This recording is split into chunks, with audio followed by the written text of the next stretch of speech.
Olá, tudo bem, meus caros? Hoje eu queria falar com vocês sobre esse livro aqui, O Polímata. Esse livro é um livro do Peter Burke, chama-se O Polímata, uma história cultural de Leonardo da Vinci e a Susan Sontag. Eu li esse livro ano passado, tá? E inclusive escrevi uma resenha que foi publicada no, num periódico chamado Cetrans, né?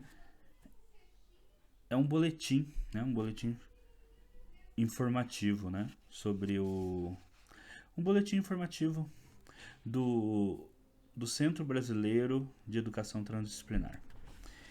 Bom, o que eu gosto desse livro? Né? Primeiro, assim, eu gosto muito de livros sobre história das ideias.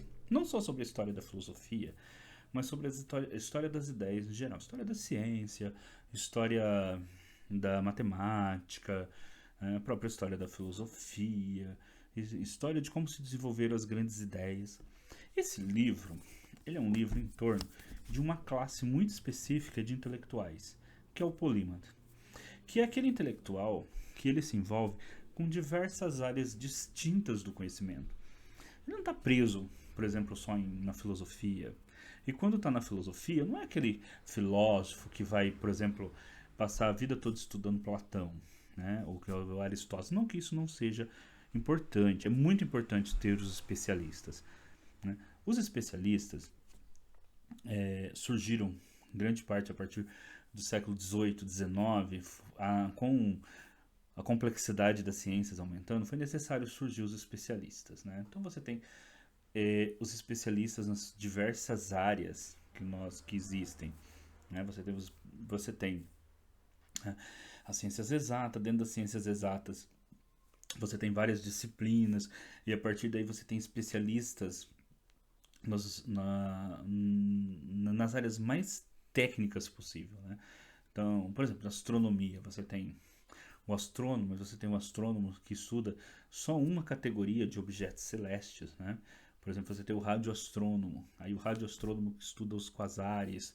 Você tem é importante, é muito importante, porque a nossa ciência ela está cada vez mais se especializando e ela tem cada vez mais buscando, né, buscando resolver os grandes problemas hoje, eles são muito específicos de cada área. Mas é necessário ter um outro intelectual que faz as pontes. Tá?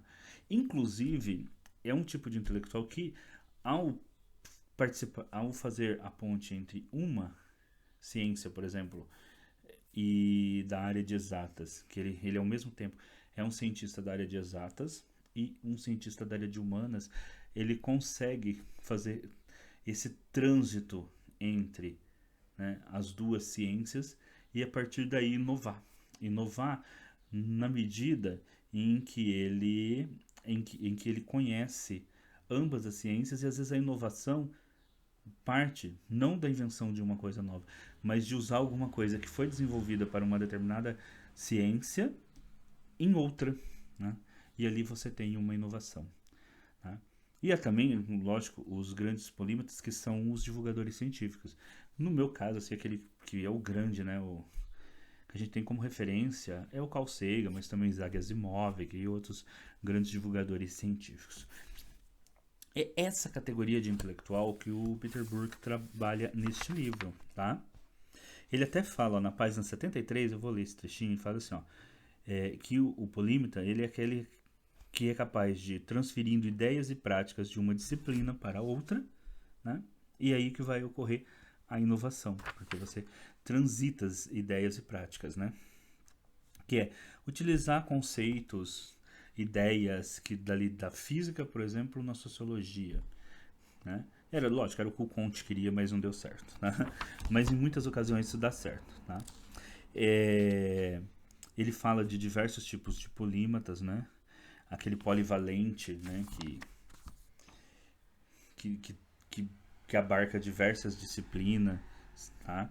É, ele fala, por exemplo, do tipo de polímata que ele chama de poligrafos, que são escritores, né? Escritores pagos para poder escrever sobre determinadas ideias. Então, Aqui, por exemplo, entra alguém como o Isaac Asimov, né? O Isaac Asimov, ele era... Muitas vezes ele recebia encomendas. Olha, você faz um livro aí sobre buracos negros. Ele escreveu um livro sobre buracos negros. Faz um livro sobre Cartago. Ele vai lá escrever um livro sobre a história de Cartago. Escreve um livro sobre as grandes catástrofes, que inclusive é um dos livros dele, assim, que, que eu adoro. Vai lá e escrever um livro sobre aquele tema. Então você tem esses grandes polímatas que ele cita aqui como polígrafos, que é o escritor pago que para pesquisar, né? E ele vai lá e escreve sobre vários assuntos. Você tem o enciclopedista, né? O enciclopedista é aquele que escreve enciclopédias. Então ele pesquisa o básico de todos os assuntos e transforma isso em texto de enciclopédia. Tá? Também é um tipo de polímata. Tá? Você tem os polímatas amadores, por exemplo, aquele que está numa determinada área científica, por exemplo, ele vamos lá, ele é de humanas, por exemplo, ele é formado em direito, age na parte de direito, mas se dedica à astronomia amadora. Tá? Ou ele é das ciências biológicas, mas se dedica à astronomia. Ou ele é um astrônomo, mas se dedica a, a ouvir pássaros, né? A ornitologia, né? Ele se dedica no tempo livre dele ao estudo dos pássaros. Tá? Então esse polímata, né? Que são os que nós chamamos de amadores, mas hoje tem um conceito até melhor, né? Que é o cientista cidadão, que é aquele que faz ciência no tempo livre, que é onde não está exercendo a sua profissão. Então, como o Peter Burke define, né, o polímata? Para ele, o polimata, né, e eu vou seguir aqui algumas anotações que eu fiz sobre livros, né, é alguém que se interessa por muitos assuntos. Então, não basta a pessoa se interessar por 2 assuntos, por exemplo, tem que se interessar por muitos assuntos. Então, uma pessoa que se dedica a diversos assuntos.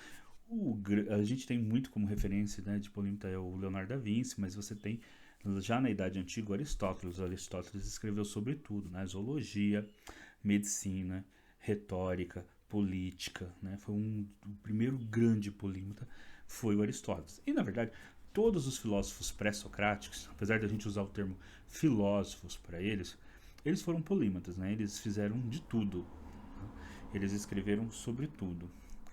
Inclusive, em alguns momentos, esses polímatas, eles se dedicavam a áreas que hoje não são mais científicas, mas que na época era, como a astrologia, tá? Que hoje não é uma área científica, mas na época para eles era. Tá? Então eles se dedicavam a todo tipo de conhecimento, né? Geralmente tem um interesse enciclopédico, quer dizer, sempre quer estudar mais, ler mais, conhecer mais sobre tudo, né?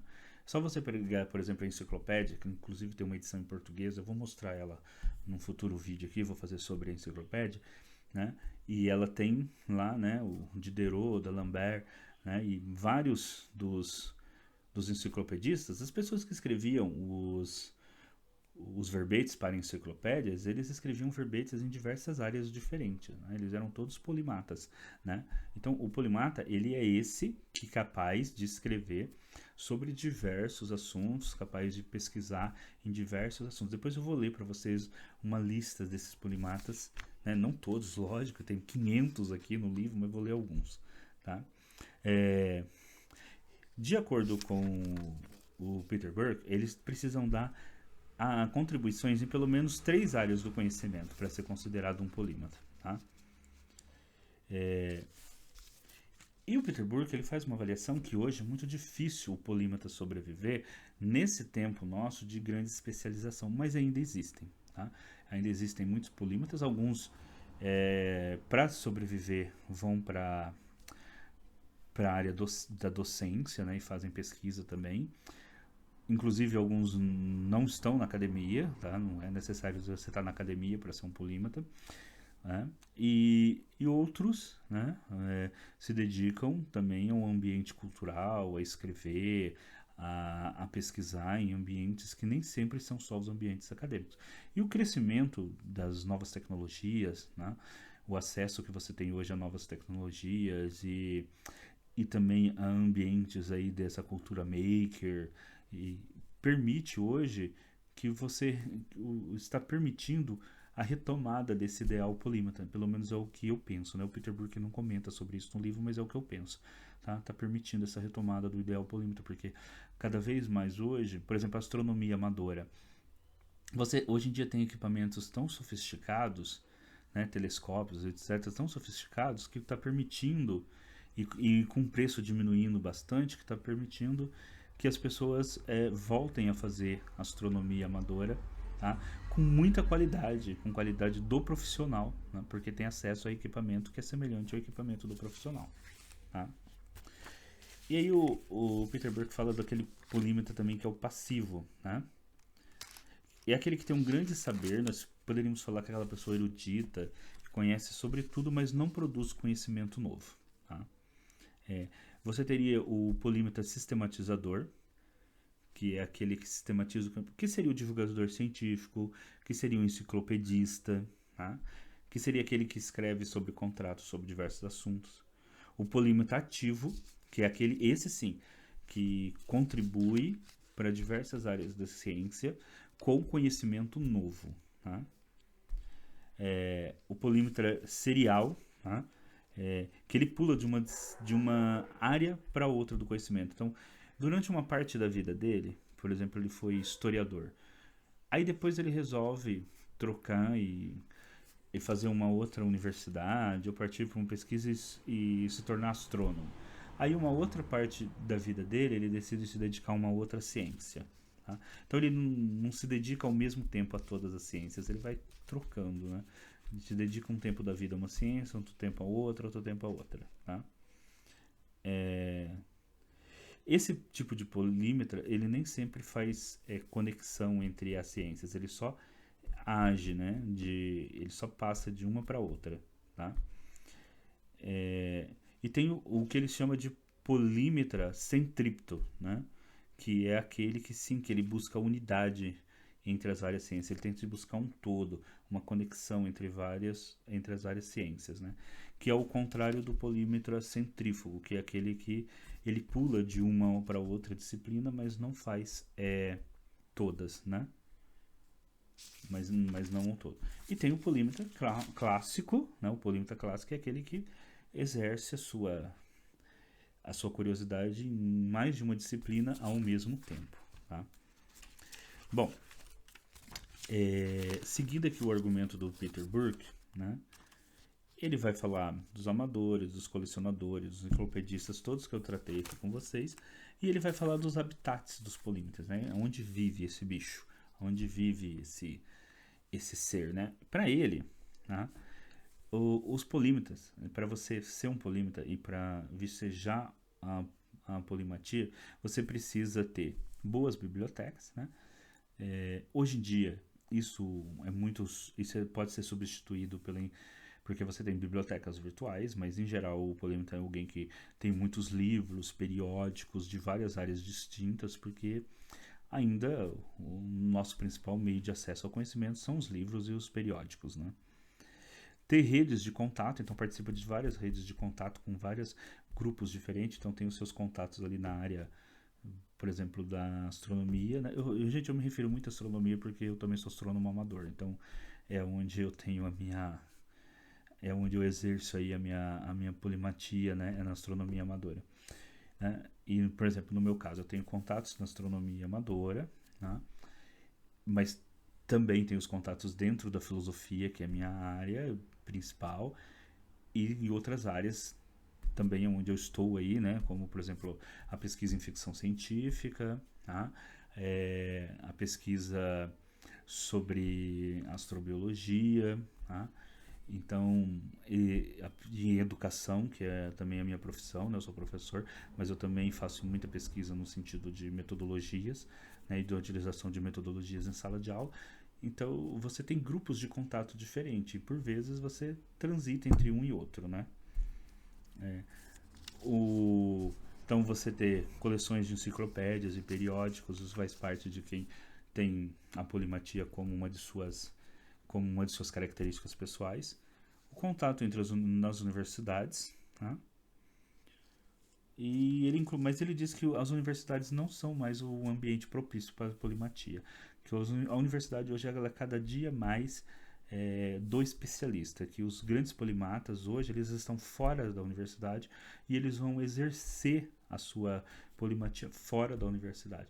E que talvez em algum momento eles cheguem à universidade, mas que ele vai exercer a sua polimatia fora da universidade. E ele cita talvez um exemplo de polimatia que é a interdisciplinaridade, que é a polimatia de grupo, é, quando você coloca várias pessoas de áreas diferentes e a polimatia acontece ali porque são pessoas de áreas diferentes trabalhando no mesmo problema. Olha, eu até acho que isso é muito interessante, mas no meu entender, a polimatia é aquela que uma pessoa exerce, que ela tem essa curiosidade enciclopédia e transita entre várias disciplinas. Né? Quando você coloca várias pessoas de disciplinas diferentes, mas que o interesse dele é muito focado, eu não acredito que ocorre realmente uma polimatia ali. Se você resolve interdisciplinarmente um problema, mas isso não significa, no meu entender, polimatia. Tá? Eu vou citar aqui para vocês, no final do livro, o Peter Burke, ele traz um apêndice, tá? Que são mais de 500 polímatas. Tá? Ele traz esse apêndice aqui, ó. Tá? Bom, vamos lá. O que eu penso neste caso aqui sobre esse apêndice, né? Há muitos polímatas que aparecem aqui. E também há muitos que não são. Lógico que ele cita os 500 mais famosos, mas assim, eu conheço, inclusive, outras pessoas que se dedicam à polimatia e que não são tão famosos, né? Tanto assim que estão aí na literatura científica, na literatura do mundo das ideias. E tem muita gente no nosso dia a dia que se dedica à polimatia, tá? E nem todos vão aparecer futuramente em livros como esse, porque, lógico, o autor vai pegar os 500 mais importantes, né?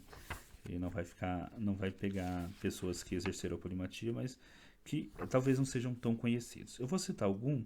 Ele cita um muito interessante, que é um brasileiro que viveu entre 1742 e 1811, que é o José Mariano da Conceição Veloso. Eu até fui pesquisar mais sobre esse brasileiro e é alguém que falta uma obra no Brasil sobre ele, tá? Falta um historiador, alguém se dedicar a ele aqui no Brasil. Ele estudou história natural, química, matemática, linguística, economia e política. Tá? Então falta se dedicar um pouquinho mais. Lógico, você tem polímatas, né, como que são muito mais conhecidos, como Leonardo da Vinci, né? Vou citar aqui alguns outros nomes que ele coloca, né? O John Herschel, né, que era da astronomia, matemática, física, química, botânica. O Augusto Comte, sociólogo, filósofo, também se dedicou às ciências naturais. Thomas Carlyle, filosofia, literatura, história e matemática. John Stuart Mill, grande filósofo, né, escreveu Da Liberdade. Também se dedicou à economia, política, história. Eu vou gravar alguns vídeos sobre o Stuart Mill aqui, né? Principalmente sobre a sua filosofia da economia e a sua filosofia da liberdade. Louis Agassiz, né? Suíço, que morou nos Estados Unidos, né? Se dedicou à botânica, geologia, zoologia, anatomia. Charles Darwin, zoólogo, botânico, geólogo, paleontólogo. Tá?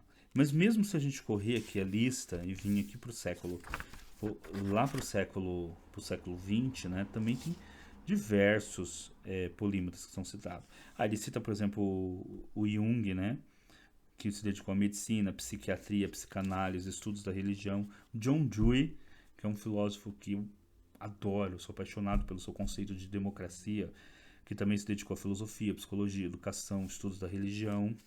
Emile Durkheim, sociólogo, também se dedicou à filosofia, psicologia, economia política, sociologia, antropologia. Tá? Aí vou seguindo aqui, só citando alguns, até aqueles que eu mais tenho contato, que eu gosto mais de olhar. Pierre Teilhard de Chardin, né? o jesuíta, né, francês, que conseguiu aí somar cristianismo com evolução das espécies, né? Que foi geólogo, paleontólogo, filósofo, teólogo. As obras dele são maravilhosas. Tá? José Ortega y Gasset, que filósofo, sociólogo, historiador espanhol. George Lukács, né, o húngaro, filósofo, crítico literário. Karl Polanyi, né, o húngaro também, de economia, história, antropologia, sociologia, filosofia. Tá? Haldane, né, John Haldane, que, genética, fisiologia, bioquímica. Tá? Eu cito, por exemplo, olha, eu nem estou achando aqui, nem sei se está aqui na lista, mas eu cito, por exemplo, o Engels, né, o parceiro do Marx. O Engels escreveu um livro maravilhoso, assim, um livro não, diversos textos maravilhosos sobre estratégia militar. Né? Ao mesmo tempo também escreveu sobre ciências naturais e escrevia sobre economia e política junto ao Marx, assim, um polímata de primeira. Vou tratar da biografia dele, porque ele tem uma biografia muito interessante. Eu vou gravar um vídeo futuro aqui no canal sobre ele. Né? Horkheimer, né, que escreveu sobre filosofia, sociologia e psicologia. Deixa eu ver quem mais aqui. Gilberto Freire, brasileiro, né, história, sociologia, antropologia. Aí, vamos avançando aqui, ó, pode ver que nós já estamos no século XX, né, e você tem grandes polímatas, mesmo no século XX, né. Konrad Lorenz, né, zoólogo, né, o ganhador do prêmio Nobel, escreveu sobre zoologia, psicologia, e foi um dos fundadores, né, da etologia, estudos da ecologia. John von Neumann, né, matemática, ciência da computação, biologia, história. Tá? Raymond Aron, né, grande intelectual francês, filosofia, política, sociologia. Jean Paul Sartre, crítica, política, filosofia. Eu vou avançando aqui. Peter Drucker, né? Economia, sociologia, psicologia, teoria da administração de empresas. Eu tenho um livro dele, inclusive, que eu li. Eu acho que eu estava no ensino médio, que saiu na Folha de São Paulo. Né? Saiu numa coleção da Folha sobre teoria da administração. Na época eu fazia o curso de técnico em contabilidade e eu comprei esses livros que saiu numa coleção da Folha. Né? Alan Turing, que tem aquele filme maravilhoso, né? Fala aqui sobre matemática, filosofia, né? Criptoanálise, engenheiro, biólogo. Também é alguém que eu vou comentar, que eu vou falar sobre obras dele, artigos dele, na verdade um artigo dele aqui no canal futuramente. Deixa eu ver aqui, quem mais? Nós estamos chegando aqui no número 470 aqui. Então vamos avançar um pouquinho. Darcy Ribeiro. Darcy Ribeiro é imprescindível que todo brasileiro deveria ler Darcy Ribeiro, né? Deveria ser leitura obrigatória para todo brasileiro. Não dá para você entender o Brasil sem ler Darcy Ribeiro.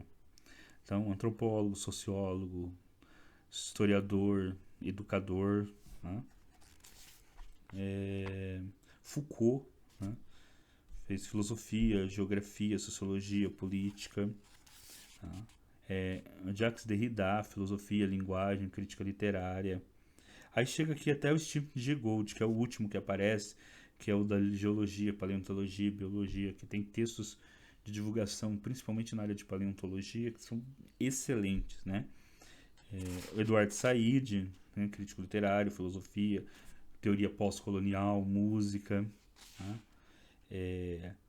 O Todorov, búlgaro, né, sobre filosofia, crítica literária, sociologia.